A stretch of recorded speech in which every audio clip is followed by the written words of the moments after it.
You are preparing to get married, or you're already in a marriage and you are not trained on how to let go of issues. Obviously, you're going to meet a lot of challenges in your marriage, because in marriage, no one is perfect. Your partner is an imperfect being. You are imperfect.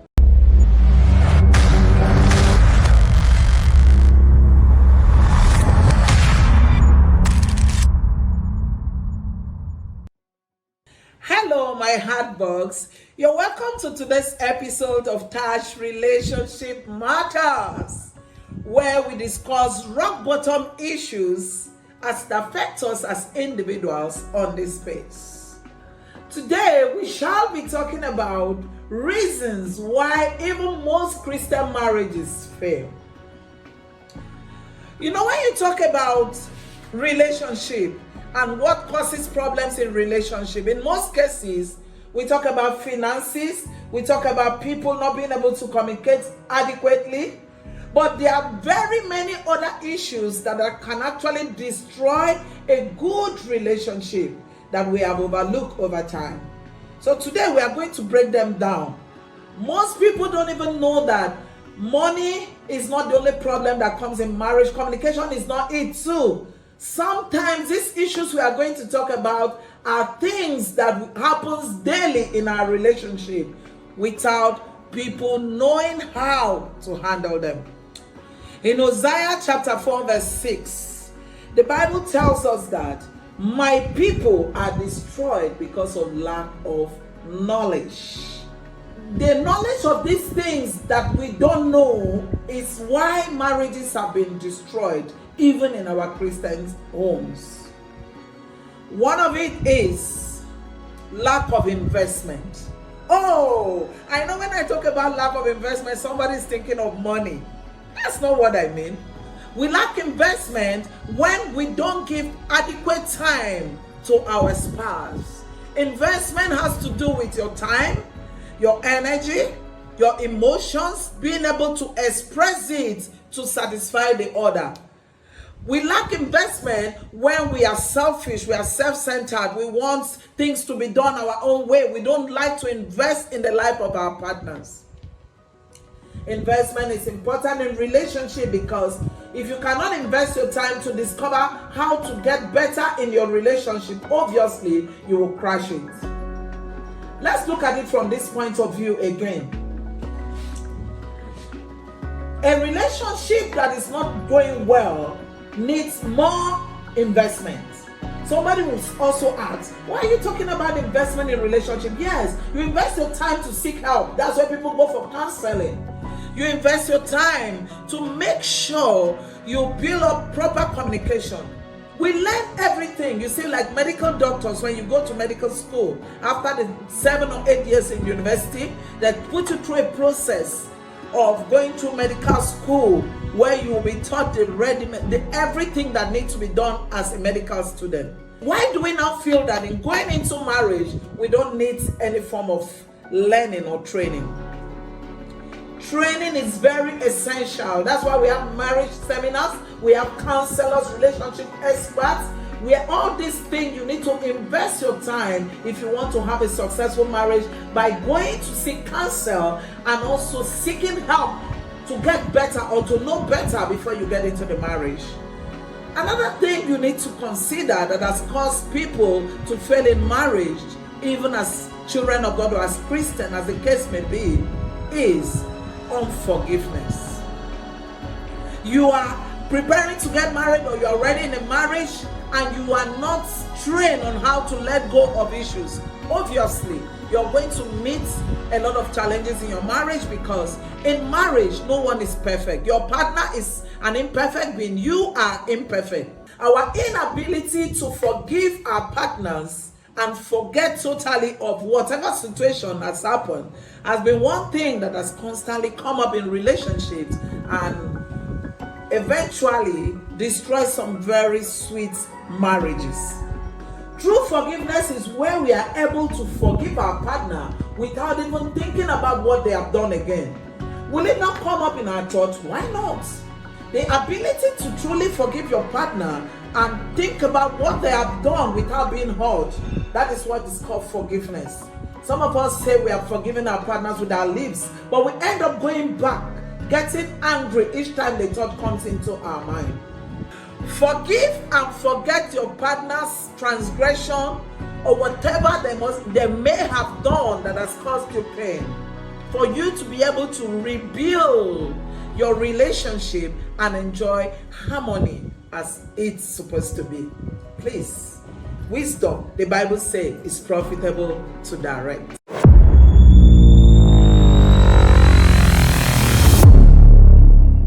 In addition, most couples that are in marriages tend to forget the reason why they went into the marriage in the first place. And this sometimes have caused a lot of distractions in their marriages. Are you surprised?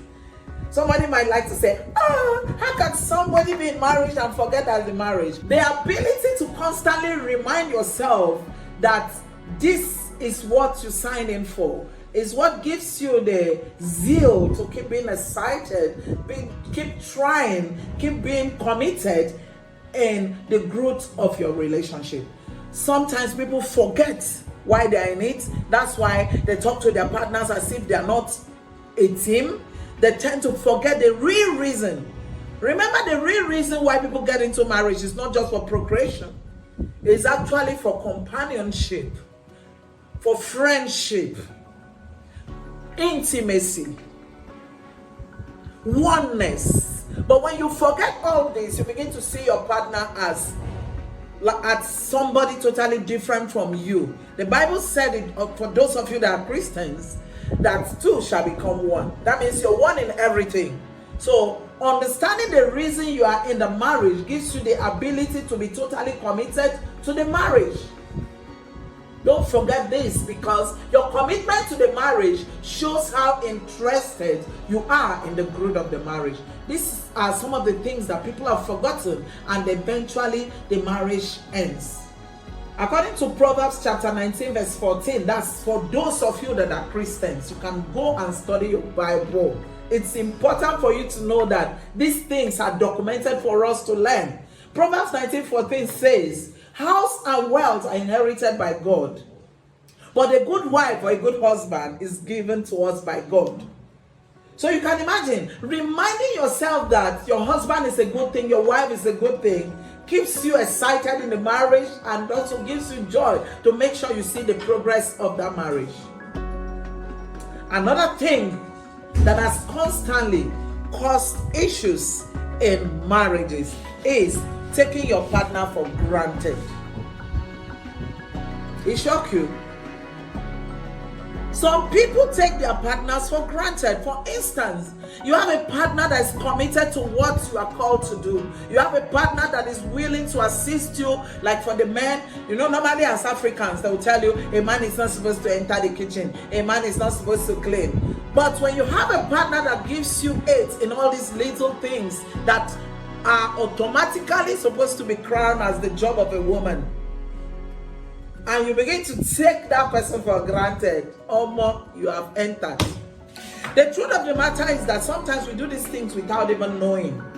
We ignorantly do things that will prove or show to our partners that we don't value their effort, and it begins to look as if we are taking their assistance or whatever they are doing for us for granted. So don't do that. Those are part of the things that causes problems in relationships. So when your partner is supportive, your partner is useful to the cause that you are called to do, try to appreciate them. Try to be involved. Try to show them that you appreciate them. It might not be in many ways, but the simplest way to appreciate somebody is to show gestures. Thank you, my husband. Well done, my wife. Little things like that can actually excite somebody to give you more of their efforts. So taking your partner for granted can actually destroy your marriage. Don't take anybody for granted, because the least person you think is not valuable, the day they leave that space, you begin to see a big vacuum. Your marriage is as important as you being in it. So it's important for you to respect and love one another. So it's important for you to always show appreciation to your spouse. The next thing to look out that has actually destroyed a lot of marriages, and people tend to take it for granted, is not showing up for your spouse, not showing up for one another. What do I mean by not showing up? After all, we live in the same house, we go to church together, we do a lot of things together, we have our business accounts together, we communicate, we do everything. Not showing up for each other, it's not all of those things I've mentioned. It's actually not being around when you are mostly needed. This is true. Sometimes, because in life, the fact that you are a couple, you are married, or you are planning to marry, does not just end in the two of you.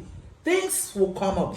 Family responsibilities will come up. For instance, your spouse has an emergency in her hometown, and peradventure she loses her parents or her brother, her sister, or whoever from the family, and you give excuses because of your business. Oh, I cannot be there. I thought I could have been there, but my business. No. Try to be available in all of the most important moments to put up for your spouse, to show up for them. It is very essential when things that are very important to your spouse is going on and you are present. Don't always be an absentee lover.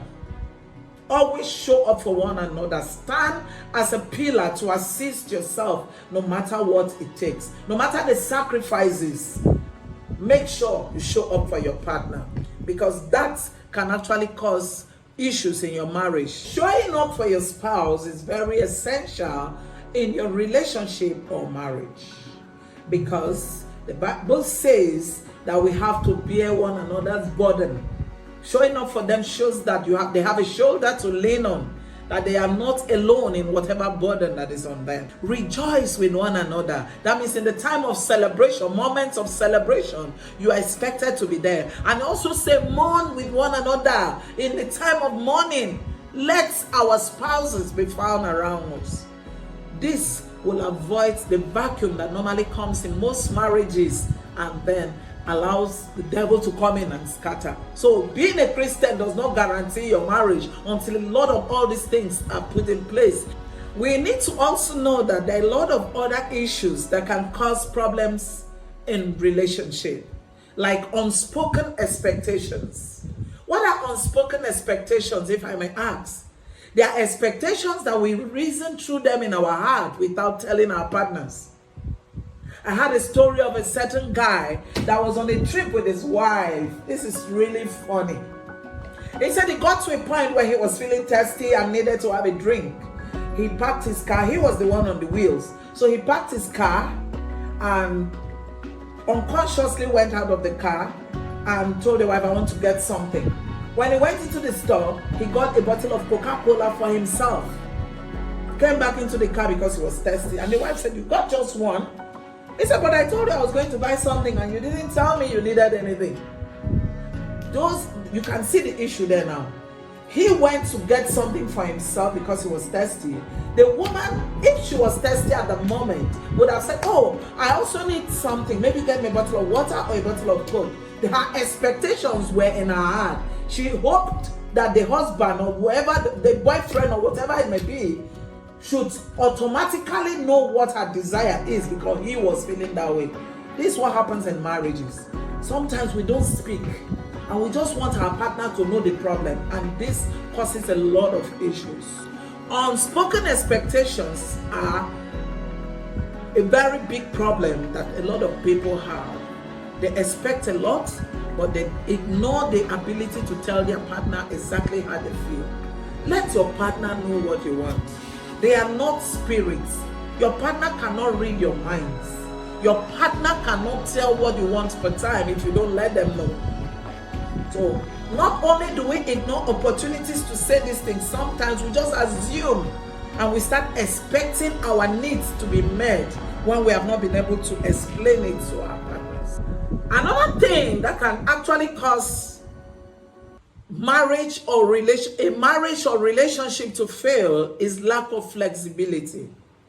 No matter how much time you have given into discussing your finances, how you want to have your kids, parenting style, or whatever it may be, there's always an opportunity for you to give time for changes. Some people don't want to change. They have a pattern that they have designed in their head. So change is not part of it at all. So you have to be flexible enough to change the plans from what it was originally agreed. For instance, maybe from the day you met, you want to get married, you have an idea, oh, I want to live in the island. Oh, I want to live in, depending on the country you mentioned, and you have an agreement at that time. Coming to the reality of marriage, you begin to see things differently. Maybe considering your jobs, the locations of your jobs, and the things that could actually drive you far from where you originally planned to stay. There's a place of change. But there are people that can never ever change because they have made up their mind it has to be the island or nowhere else. Flexibility in marriage is key. Flexibility in expenses. The way you used to spend when you're single and the way you're spending as a couple has to change. You have to be flexible enough to enjoy the changes that comes with your marriage. In addition to flexibility, the key to remembering that changes is not to affect you is for you to constantly remember that you and your partner, you are on the same team. Your team partner brings an idea that will definitely make the team to succeed. Having this in mind will actually allow you to be flexible enough to enjoy the changes that comes in your marriage. Self-knowledge is better than self-control. Some people have self-control, but they don't even have self-knowledge. They don't know who they are. So how can you have self-control when you don't even know the potentials or the abilities that you have to control a marriage? So self-knowledge is better than self-control. How do you have self-knowledge in marriage? Knowing who you are helps you to also give an opportunity for somebody else to know you. Knowing who you are helps you to know what you can take and what you are not able to take from the onset of the relationship. Knowing who you are gives you the ability to know how much love you have in you as a person and how much you are willing to give out to the next person. Self-love is the key to being able to love someone else, because if you don't love yourself or you don't know yourself, you cannot even give what you don't have.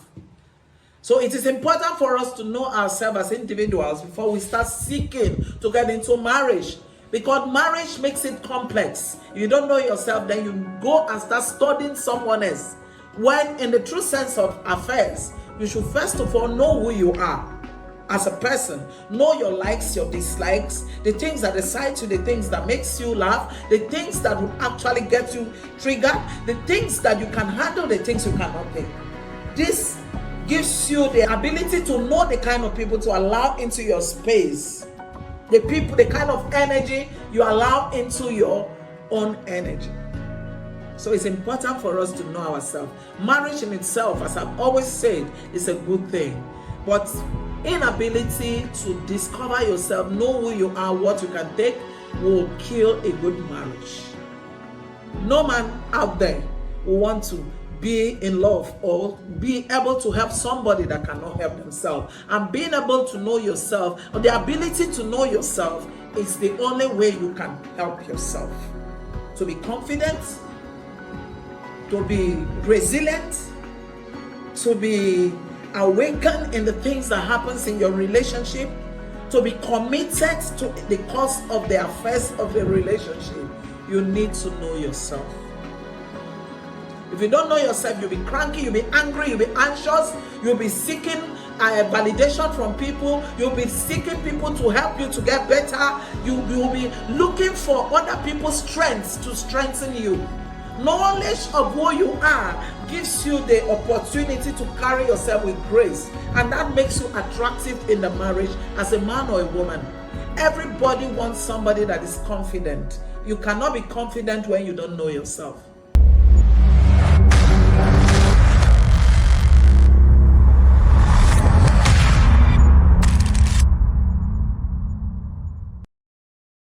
Just an abridged version of everything that we have discussed today. Remember, unforgiveness is one of the things that can destroy a very healthy marriage. Also, never you ever forget the reason why you got into that marriage in the first place. That can actually help you. The reminder or constant reminder of why you are in that marriage can actually help you to keep building up your marriage until it gets to a perfect end. And also, remember that marriage is teamwork, is partnership. You have to keep walking the walk to see the results as a team. Unspoken expectations are things that have actually destroyed a lot of marriages. Try to be vocal, try to speak your expectations out. Let your partner know how you feel per time. Let your partner know what is going on in your inside so that they can be able to reach out to give a helping hand. Also, it's always wise when you are in a marriage or relationship. It's always wise to know who you are as a person. It will help you to also build confidence in your marriage and relationship. It is important for us to take all these little tips because these are the spices that keeps the marriages going. All those great marriages, 50 years, 20 years, 30 years marriages that we celebrate everywhere, they don't have two heads. All the deeds was to be committed to the cause of the marriage. And this will also be a part of what you will begin to apply in your marriages, and you enjoy what others have enjoyed in your homes. Bye for now.